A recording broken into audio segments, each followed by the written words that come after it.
Good morning from our global headquarters in New York. I'm Menace Cranny alongside Danny Berger. You're welcome to Bloomberg Brief. Let's set that agenda. Narrow gains across equities. The Nasdaq 100 hits its third record in 4 sessions. Before the Fed's expected cut, another piece of possibly Goldilocks data. U.S. retail sales hit today.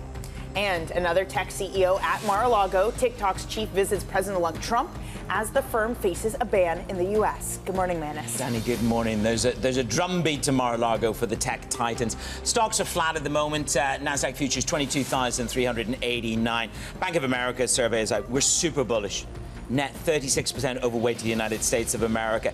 One contrarian indicator is that cash allocation is dropping below 4%. Is that a contrarian indicator? We'll ask Mark Haefele in just a moment. Goldman's have burgeoning optimism and BMO has super bullishness. Roll it over to the bond market. We've got a 20-year auction today. $13 billion worth of 20-year paper, so slightly more at the duration end. But the bond market is having its own tantrum, and nobody seems to be worried about it. That's my favorite line. T. Rowe Price has a big note out. You could see 6%, Danny, in bond yields next year, maybe 5% in the first quarter. That is a heckishly sort of hawkish call, isn't it?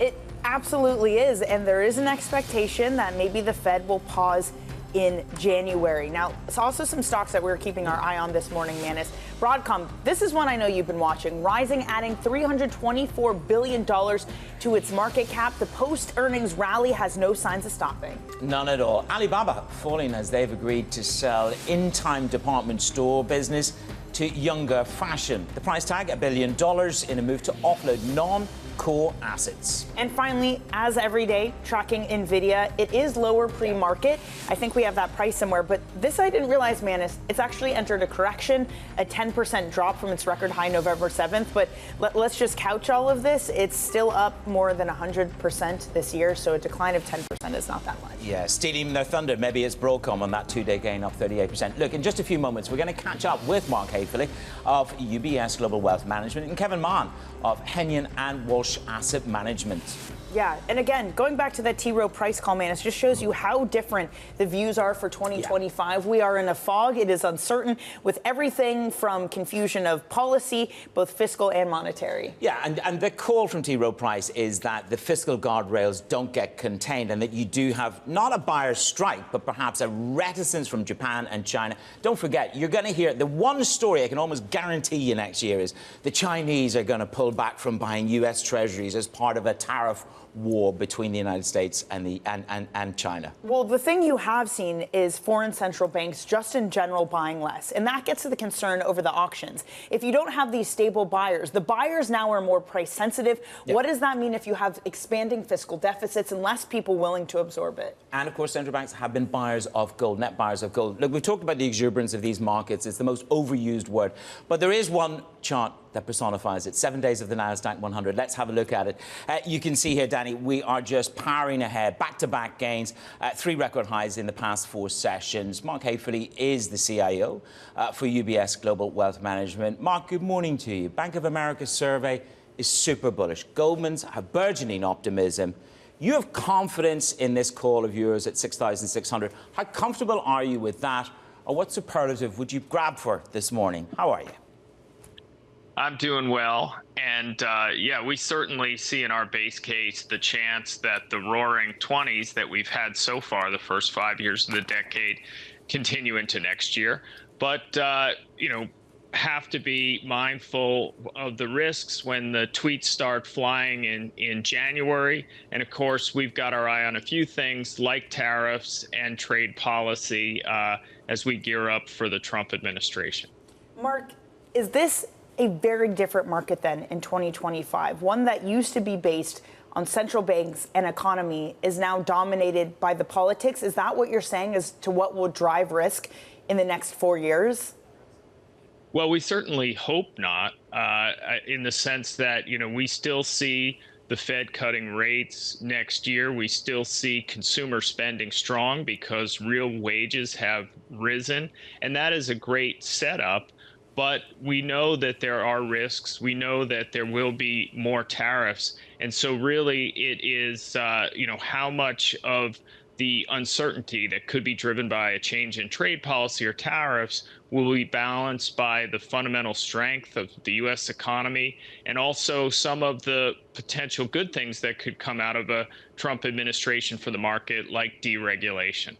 And that's certainly one of Scott Bessent's threes, isn't it, in terms of 3% fiscal target, 3% growth, partly to do with deregulation and, of course, on the energy side. But tariffs, you say they will be selective rather than universal, tactical rather than strategic in nature. But I got to say, Mark, I'm looking forward to those nights when the tweets drop and you get these sort of exuberant corrections. I mean, is that something that I should hope for or worry about?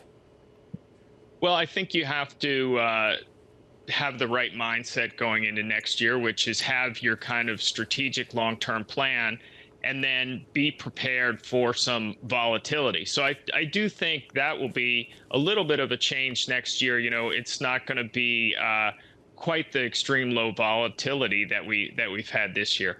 I want to know how you prepare for that, Mark, because options are incredibly cheap on the S&P, and it led David Rosenberg some of the strangeness between risk and risk-free assets, saying we are once in a lifetime situation where the concept of risk has totally been distorted, an investment world where there's no differentiation between what has traditionally been risky and what is riskless. Has the way that you construct a portfolio changed, Mark, because you do see risky assets, what traditionally are risky assets, behaving like riskless assets? It's a great point. Where we can for clients in portfolios, we do use more options because you can get attractive pricing when you structure positions. So yes, that's one tool that we've used. We have also added tactical positions in gold as a diversifier, on the back of kind of changes to the way that countries are relating to the fact that the U.S. dollar still remains the reserve currency, and they want some optionality around that. There is a debate, Mark, in the bond market. I said at the start there was this quiet tantrum. We've ramped by about 70 basis points since the September lows. You would see these quiet tantrums as opportunities to step into the bond market because what? You're a believer in the disinflation story over perhaps the tariff story. Is that right, in the inflation narrative? Disinflation story, yes. And also I would say that, there is some slowing in the U.S. economy that we think is going to happen. So with a Fed that, has been talking a little bit tougher this week, but one that ultimately we think will continue cutting next year, with inflation remaining on the right track, I think also a lot of the fears about deficits are, the fears are there and it's a risk scenario, but we think it's unlikely to be realized in 2025. So with all those factors, we do think there's an opportunity, but we are mindful that, because of the high deficits, there are risks around the long end of the curve, so we would stick closer to the 5-year duration. And that's been playing out, Mark, despite a Fed that's been cutting. I mean, you could argue that maybe it's fears of inflation, not necessarily the deficit. But 30-year auction last week was very weak. Something like a 30-year, can you touch that at all, Mark? Is there something tactical to do, or are you just completely avoiding that type of duration outright? We're staying away from it. We would again, prefer shorter duration, look for dividend stocks. There's attractive yields in other places, so that's not, we don't want the extra risk there. Mark, really wonderful to catch up with you. Enjoy the rest of this year and your holidays. Mark Haefele of UBS. Okay, let's get you some other top stories that are trending on the terminal this morning. President-elect Trump says that Ukraine needs to make a deal with Russia to end the invasion. He also downplayed the value of occupied land. All of that might signal that Trump will push for a settlement that codifies Russian territorial gains. He also criticized again the use of U.S. weapons to strike targets deeper into Russian territory. Alibaba has agreed to sell its in-time department store business to younger fashion for around $1 billion. The move is to offload non-core assets. The sale is a result of a loss of $1.3 billion in Alibaba's initial investment. The e-commerce giant is struggling to grow amid competition from rising rivals like PDD and ByteDance.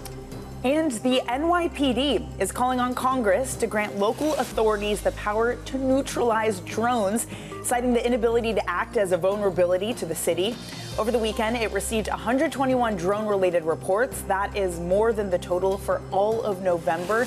Elected officials are calling for a clearer explanation from federal officials and expanded authority to act against drones that may appear as a threat. Manis, what immediately comes to mind is literally the NYPD shooting into the sky at drones, and that terrifies me. That is a terrifying thought for everybody, and there's a lot of memes on Instagram showing exactly. You've been enjoying that, huh? Yeah, I've been enjoying that. So what do you do in your spare time? I read about bombs and drones and the NYPD shooting in the sky. Coming up, we're going to count you down to the TikTok story. Time potentially running out. We take a look at the CEO meeting with President-elect Donald Trump ahead of the U.S. ban. Context matters every day on Bloomberg.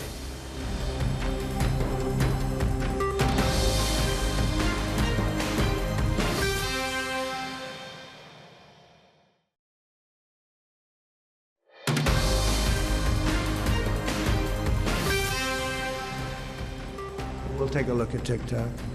You know, I have a warm spot in my heart for TikTok because I won youth by 34 points. And there are those that say that TikTok had something to do with it. TikTok had an impact, and so we're taking a look at it. President-elect Donald Trump speaking at Mar-a-Lago, where he had hosted TikTok CEO Shou Chew ahead of the planned ban of the social media app. The shutdown set for January 19th unless TikTok's Chinese-based parent company ByteDance agrees to sell the app to the owner. TikTok, meanwhile, yesterday also asking the Supreme Court to intervene in order to rule this unconstitutional. Here with more is Bloomberg's Tom McKenzie. Tom, CEO after CEO going down to Mar-a-Lago, but TikTok obviously has a very specific ask. What details do we know about this meeting? Yeah, so this is the CEO, as you say, of TikTok, Shou Chew, meeting at Mar-a-Lago with incoming President-elect, of course, Donald Trump. We don't know exactly what the two discussed, but you can probably make a pretty educated guess that it would be that ask around getting Trump to do anything that he can, of course, once in office to derail this bill. Big questions as to what Trump can actually do. This is a bipartisan bill after all. But as you say, the clock is ticking down. January the 19th, one day, of course, before the inauguration.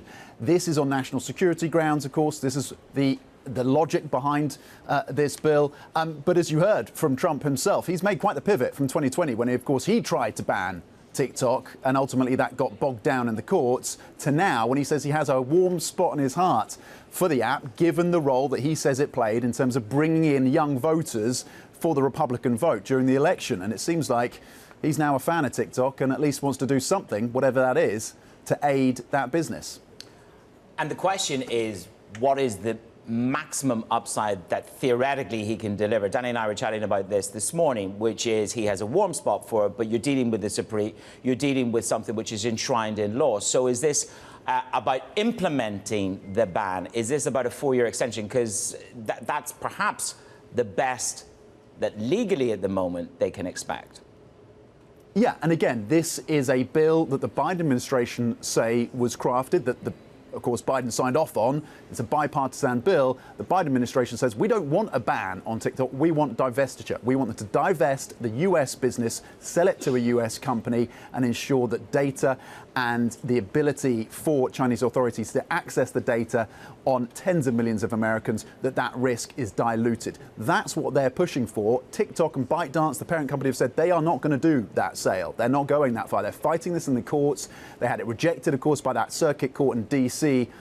a few weeks ago in terms of their appeal for an injunction on this. That is not going to happen. They're now going to the Supreme Court, so we'll see if the Supreme Court weighs in before January the 19th. In terms of what Trump could do, some reporting suggesting that at least he could give them an extension of 3 months to try and find that buyer in the US, again, the buyer that they say they don't want to find, or it's how he interprets what it constitutes around divesting the business. So there's some latitude, it seems, for Trump to interpret what divestiture means for TikTok, and possibly that is an avenue that he could pursue.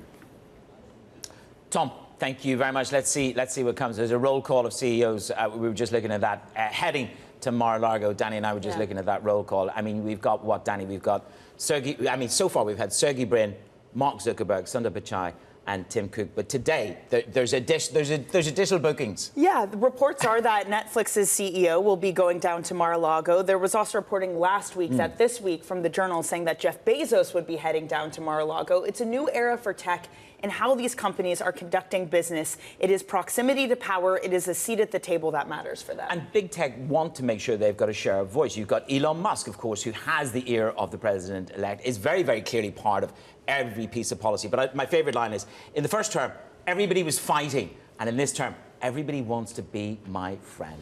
I say that every day when I come to work at Bloomberg. Everyone just wants to be the best buddy, wants to be the Elon Musk with his stock up 70%. Danny is my first buddy. Oh, that's so kind. It does nothing for my own personal share price, but, you know.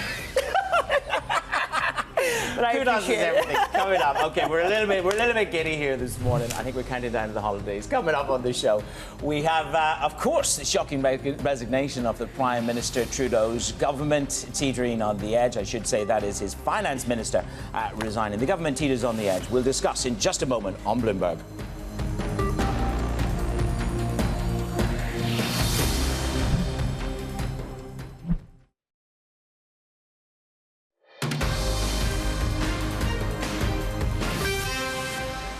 It is Bloomberg Brief. I'm Menace Cranny alongside Danny Berger here in New York. Your front pages look a little bit like this from around the world. Kick it off with the New York Times.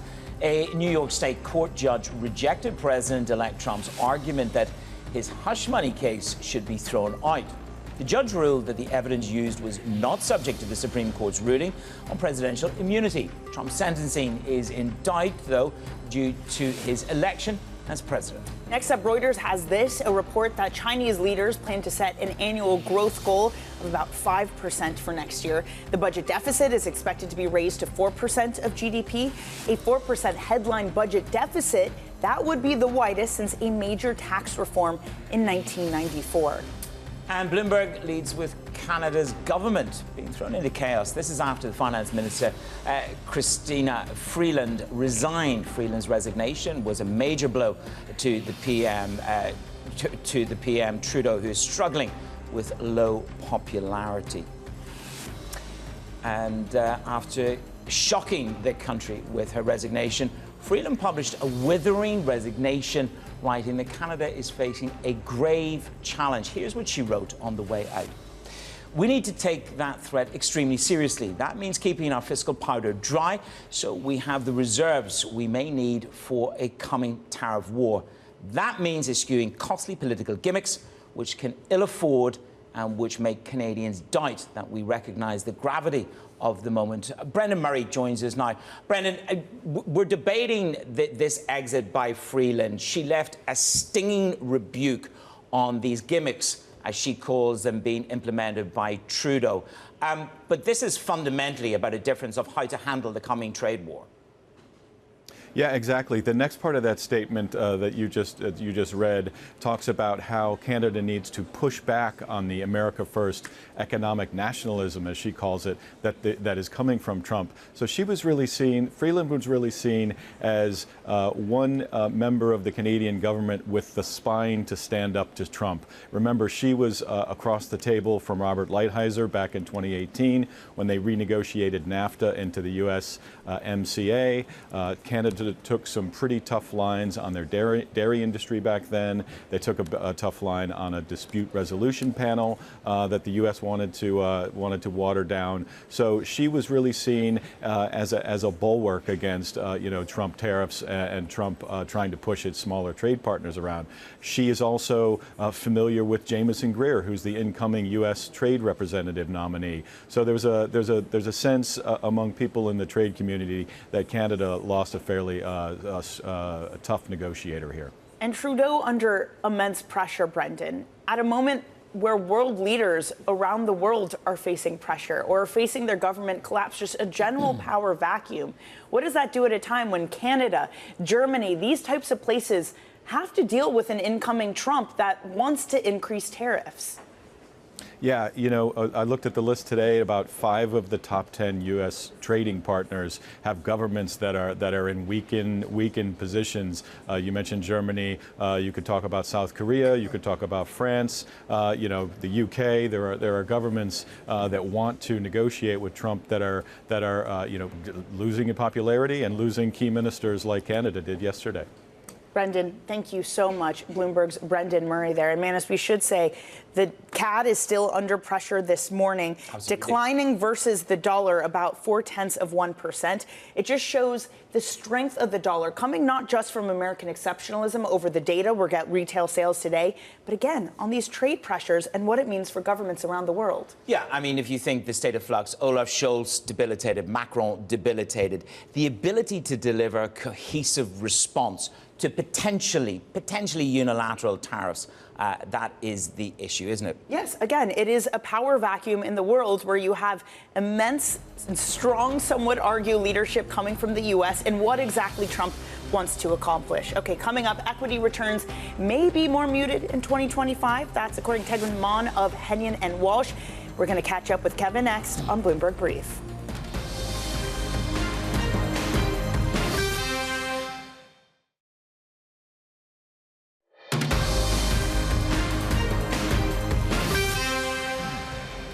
From our global headquarters in New York, welcome to Bloomberg Brief. I'm Danny Berger alongside Manus Cranny. Let's set your agenda. Stocks take a breather after the Nasdaq 100 hits its third record high in the last 4 sessions. That's ahead of the last few pieces of key data we'll get before the Fed. U.S. retail sales on deck and another tech CEO at Mar-a-Lago. TikTok's chief visits President-elect Trump as the firm faces a ban in the U.S. Well, this market grappling with the last full week of the year, and we are a little bit weaker, led lower by the Russell 2000 futures, your S&P 500 session that is also weaker by 0.3%. It has been very narrow gains, as Manus laid out, for this equity market. Meanwhile, in bond land, again contending with the Fed that we're pretty sure is going to be cutting by 25 basis points tomorrow. Even so, Manus, this is the situation we find ourselves in. Yields have been moving higher. It is a counterintuitive thing where you can have CPI come in line. You can have jobs data come in line too. Unemployment rates even a little bit higher. And yet bond yields push higher. Is this a market that the Fed risks losing control of? Well, the debate is to how much control do they have? My favorite line is that there's been a sort of a quiet not taper tantrum. That's a few years ago. There's been a quiet tantrum in the bond market, up 80 basis points. But if you reflect back, is that an opportunity for you to step in? Certainly UBS would say that is an opportunity for you to step in. But then you look at T. Rowe Price's call this morning, Danny, 5%, maybe 6%. By the end of next year. And what does that do to equity markets, ones that have been exuberant? Yeah. Insert whatever superlative you want that these sell-side banks have been talking about. But a lot of what they've been talking about, Manus, is this expectation for broadening. That's not what we've seen, at least over the past 11 days. Let me just show you what the Nasdaq 100 has done in that time period, up 4.4%. It has beaten the S&P because there have been more decliners in the S&P 500 than gainers over the past 11 days. That is the worst breath for this equity market since the 90s. Joining us now is Kevin Mahn, President and CIO at Hennion and Walsh Asset Management. Kevin, for all of the calls of 2025 broadening to end the year, it's not happening. Is that trade broken or bent? I think December is giving us a little taste of what likely lies ahead in 2025. And I know history doesn't always repeat itself, but it often rhymes, right? Yeah. And going back to 1950, there have been 9 times when the S&P 500 has rallied by 20% or more in a given year. The good news is that in 8 of those 9 times, the market was higher the following year. I guess the bad news is it's only been higher by an average of 3.6%.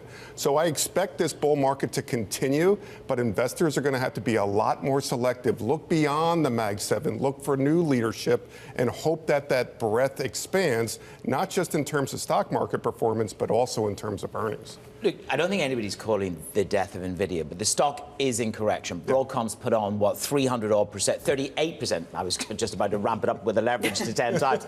38% in 2 days. There is something, there is a bit of a shift in some of the structures in that big tech play. I mean, Broadcom up that amount $324 billion in 2 sessions. Yes. NVIDIA in a correction. What does that say to you? Yeah, I've been saying for the better part of the last year, there isn't only one play in the AI ecosystem. NVIDIA, of course, they're the hub of the AI ecosystem. Yep. But look beyond that. Look at Broadcom. Look at Taiwan Semiconductor. Look at the data centers. Look at the cooling solutions for those data centers. Look at the tremendous power need that exists for those data centers in multi-utilities or even nuclear plays. Investors would be wise to use this as an opportunity to diversify their AI holdings beyond NVIDIA, but don't necessarily abandon NVIDIA. When it comes to tech, though, the real winner to close out the past few months, if you can call it a tech company, yes, is Tesla, up 70%. And now you have basically every tech CIO, every tech CEO giving money to the inaugural fund, heading yes, down to Mar-a-Lago. Netflix's CEO goes today.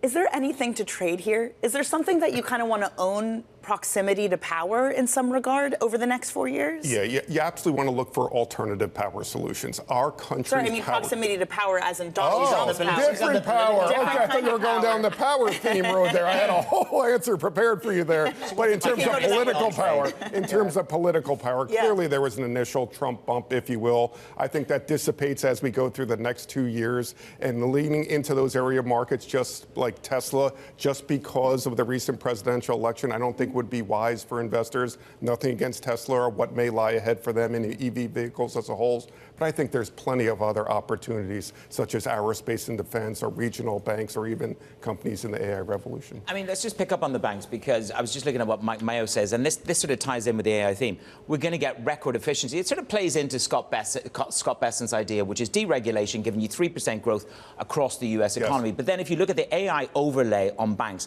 this is where Mike Mayo over at Wells Fargo says that you will see some kind of a transformation or sort of a more productive scenario in the banking. But the banking stocks have done pretty well up until now. Certainly have. And I think they're going to continue to rebound. If I think back to the regional banking crisis, which started with Silicon Valley Bank, the 3 factors that led to that contagion: lower Treasury bond prices, higher short-term yields, and the threat of more regulation have now all dissipated. So that creates opportunities for these regional banks. And I would expect to see more consolidation in that sector moving ahead, and perhaps a pickup in the pace of M&A activity. So I'm actually quite optimistic about the outlook for certain regional banks that don't have a tremendous amount of commercial real estate exposure. Okay, now I want to hear about the other type of power. How are you thinking about? I mean, to be fair, it is a huge. Now she's gone nuclear. No, but it is a huge theme this year, right? All these tech giants, all these hyperscalers are trying to invest in their energy and buying up nuclear assets. How are you thinking about that? I mean, if you think about it, Danny, by the end of 2030, it's forecast that data centers alone will account for up to 10% of our country's power grid. 10% alone. So these AI startups and these powerhouses are going to need alternative power solutions, whether it's nuclear, solar, smart grid expansion. That's where the investment opportunities lie. You know, I often like to use sports analogies when I come on the show with both of you. I think of Wayne Gretzky. You want to invest to where the puck is going, not to where the puck is right now. Alternative power solutions is where the puck's heading. Yeah, just look at the deal that Microsoft did in sort of rejuvenating the nuclear plant. Mark Haefele said the two of us a little bit earlier on, 35 minutes ago, you've got to have a different mindset going into 2025.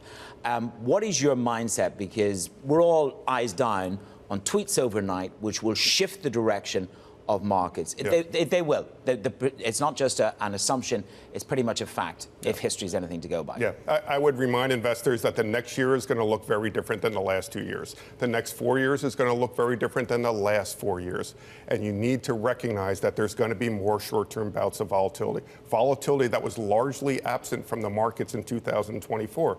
Look, there's only been 9 days in 2024 where the market has moved by 1.5% or more lower. That's a low amount of volatility historically. That shouldn't be expected to continue. So diversify your portfolio. Look to lean into those areas where we see optimism: aerospace and defense, regional banks, the AI revolution, the power solutions. Those are opportunities for growth. You can't just throw a dart at the dartboard this year and expect to get 20% plus gains or just ride the Mag 7. It's going to be very different ahead. You never throw a dart. You never throw a dart at the dartboard, Kevin. Sometimes it works better, you know. Random. But it would put me out of business as as a portfolio manager, that's for sure. I mean, but Kevin, what does that mean to have more volatility at a time that everybody seems to be on one side of the boat, that households are ever more exposed to equities, retail investors have been buying up ETFs, institutional investors are finally dumping cash and buying risk? Yes. What happens when there's more volatility when everybody is all in? I believe those short-term bouts of volatility will be greeted by additional cash still on the sidelines. Look, a lot of investors still have exposure to short-term CDs that are going to mature in 2025. What are they likely to do? Jump back into the stock market, seeing that it's been up over 20% for the last 2 years. But that's where the risk is. They can't just jump in with their eyes closed. They got to look out for where the opportunities are for the next 2 years, not for where the opportunities were for the last 2 years. Okay, well, we won't be throwing darts at the dartboard. It's all Don't throw them at me, please. It's all strategic asset allocation. Yes, sir. It's a question of whether the 60-40 portfolio does well next year. Kevin, thank you so much. Kevin Mahn of Hennion, Walsh Asset Management. Let's get to Ven Ram. He joins us now. He's our M-Live specialist. We're having a debate, Ven, in terms of the markets and the dollar. We've just had UBS telling us to have a different mindset going into next year. We're counting down to the FOMC. We're counting down to, some would say, this potentially hawkish cut coming from them. And then you have this building call that the dollar is at or near its peak. And as HSBC said to me, if it was an equity, it would be a hold. How does it look for you? Well, it does look like the dollar is kind of priced in pretty much all the good news that is out there, Manus, if you ask me.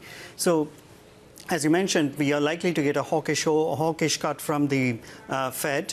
The reason being that, look, they indicated a Fed funds rate of 3.4% for next year. And now, if you look at the evolving inflationary picture, it looks like they have to take back one of the cuts that they had penciled in. So I expect a higher median dot plot for 2025, and that would be causing the markets a bit of tumult. And I think that, but for the dollar, as far as the dollar is concerned, it's more or less priced in all the good news, even the ones that are going to come from potential tax cuts in the US and tariffs. So I think, you should look to fade the dollar from here, if anything, going forward. Then fade the dollar, but you have central banks like the BOJ saying, or not the BOJ, but rather Japanese authorities saying that they are not as concerned about a weaker yen, that they're not as concerned as what that means to their economy. And they're going to be having their decision on Thursday, too. It's a moment where you're also seeing dollar strength coming because of local governments like Canada under pressure. What does that do? What does that do to this trade? Certainly, in the short term, I think that the dollar is going to be supported. There's no question about it, particularly in the context of BOJ and Canada that you mentioned. The BOJ is likely to hold rates Thursday because of political pressures. They want to get the stimulus package through. They want to get the budget through. So it looks like the BOJ is going to stay on hold. But what we have heard from Ueda consistently through this year is that he wants to address the real negative interest rates that they have, which is to the tune of minus 1% if you look at the 5-year real yield in Japan. And if he is serious about addressing that, I think that the yen has upside potential from here. It's not so much a question of how much the interest rate differential compress, but it's a question of the direction of the move. And I think the direction of the move for the yen is going to be higher if the Bank of Japan does indeed follow through on his remarks. If they don't follow through on those remarks, then yes, the yen will cop it on the chin. Ven, thank you so much. And again, Fed tomorrow, BOJ and BOE on Thursday. Ven Ram there from our MLive team. Coming up, TikTok trying to save itself before the music is supposed to stop next month. We're going to dive into TikTok's fight to stay alive on your Bloomberg Brief.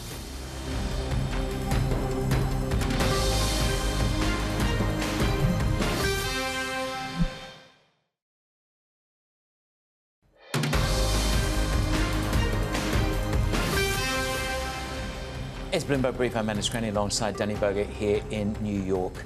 The US President-elect Donald Trump says that the social media app TikTok has a warm spot in his heart. So we've heard that overnight. This comes 1 month ahead of the app's looming ban in the US. TikTok's parent company, ByteDance, has formally asked the US Supreme Court to block it, which is set to take action on January the 19th. Let's get to Meghan Crane. She's in Washington.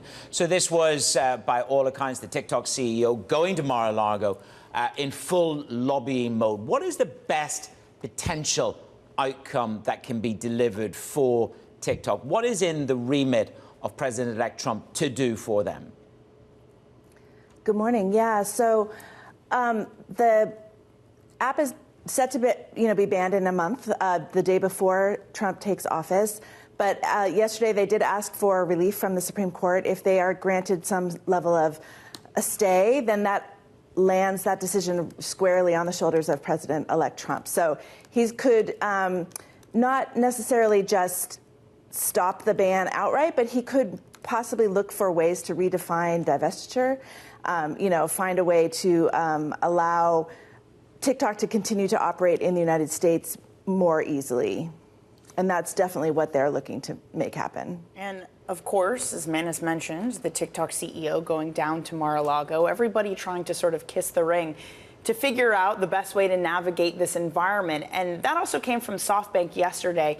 Donald Trump, the president-elect, announcing a $100 billion investment from them in the U.S. Just take a listen to what he said down at Mar-a-Lago. SoftBank will be investing $100 billion in America, creating 100,000 American jobs at a minimum. My confidence level to the economy of the United States has tremendously increased with his victory.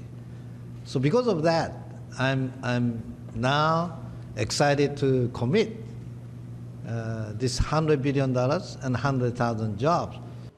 Meghan, is this the model for foreign companies who want to do business in the U.S., for foreign companies who want to avoid tariffs and not land themselves in hot water with President-elect Donald Trump? So President-elect Trump has definitely demonstrated that working with him, he enjoys personal relationships, reaching out to him directly and sort of encouraging his support personally is an effective way to get his support. And the tech CEOs and, SoftBank have definitely learned that from the first Trump administration, and they are all in at this point, right? Everyone is lined up at Mar-a-Lago trying to meet with Trump ahead of the holidays, really ahead of inauguration, to make sure that they, are on his good side. The president-elect has a tendency to change his mind, be fickle, and there's nothing better than setting up a relationship before he takes office. Well, before he takes office, there's another small fly in the ointment. It's the hush money case. He's lost the bid to have this tossed out. This is over immunity. So where does this leave Trump? Because once he becomes president, we shift into a completely different paradigm, don't we? But what does this ruling say? Right. So the president-elect was trying to use the immunity ruling from, recent immunity ruling to say that the state charges against him should not be enforced, and that just is not going to be the case. The judge in New York said that those his actions in the hush money case were personal by definition, and not an official act, which is what the president would have immunity for. That leaves this, like you said, a fly in the ointment for his inauguration. But it was never really likely that he would go to prison for these charges. And there are lots of appeals left for him to sort of stretch out. The judge could also just defer sentencing till he leaves office. He would be, older, an 82-year-old man, but there would definitely be the opportunity to just tackle that at the time. All right, Meghan, thank you so much, as always, for getting up early for us. Bloomberg's Meghan Crane. All right, to geopolitics now, where President-elect Trump said that Ukraine needs to reach a deal to end the Russian invasion. And he also signaled that he may push for a settlement that codifies Russian territorial gains. Joining us now is Bloomberg opinion columnist Mark Champion. Mark, how do we interpret where Trump actually lands on this? He had talked about some time before about supporting Ukraine as a negotiation tactic with Russia. What could a Trump-brokered end to this war actually look like? We still don't know very much, to be quite honest. What he is saying at the moment, he's not a detail guy, and suggests that he's not yet kind of fully up on the details. What he's saying is, that while they've the areas that they've lost have all been destroyed now. The cities are destroyed, so there's not much point getting them back. But that isn't actually what President Putin in Russia is demanding. What he's demanding is to keep those territories plus the territories that he has annexed in name but does not yet occupy. And also, of course, Crimea, which is pretty much, very little touched by the war. So, it's, the two sides are positioning. At the moment, Russia seems much more clear what Putin is doing. He's, escalating his rhetoric, saying that, we're going to have to take on NATO. Our red lines are being crossed. We're moving on to, expanding the war to one that will end up being with NATO. So he's really sort of expanding the context of negotiation so that there'll be more, he can be giving up, if you like, the threat of a war with NATO in order to get what he wants in Ukraine. On the other hand, President Trump seems to be, conceding already, some of the sort of fundamentals on Ukraine. So it's a little hard to work through, and as we know, President Trump, he doesn't always, he's not predictable. So I think we need to sort of hold judgment. Well, Mark, overnight we've also seen the head of Russia's nuclear and the chemical and biological weapons forces was killed in a bombing in Moscow. Now, Ukraine is claiming responsibility for this. The question that comes to mind is how embarrassing is this, hitting at the heart of Putin's regime? How embarrassing is this for Putin? And will it provoke a major escalation is the question, or again, is this another sort of tactical play by Ukraine ahead of whatever these negotiations may be?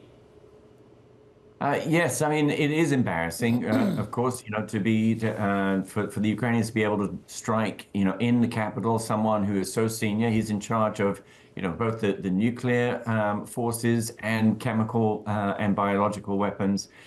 So this was a very, very senior guy, and one who's been sanctioned by the UK, for example, for the use of chemical weapons in Ukraine. So he was an obvious target for the Ukrainians. They found him and they killed him.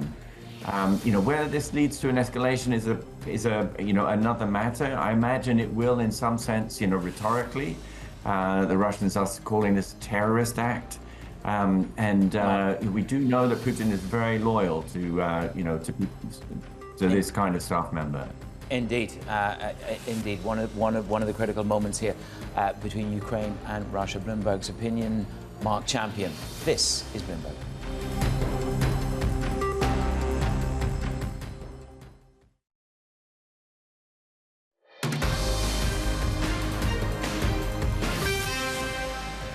All right, let's get you set up for your trading day on this Tuesday. The last big piece of data we'll be getting, U.S. retail sales. That comes at 8:30 a.m. Eastern. Another little piece of data, industrial production, 9:15 a.m. Eastern. Then an interview with Bank of America CEO Brian Moynihan at 3 p.m. Manisto, the bigger pieces might be tomorrow and Thursday, where we have the Fed, followed by the BOE and the BOJ. Yeah, and of course, summary of economic projections is going to be critically important, and what Powell says in his tone and intonation. But a low probability the BOJ will move, and the BOE expected to be on hold.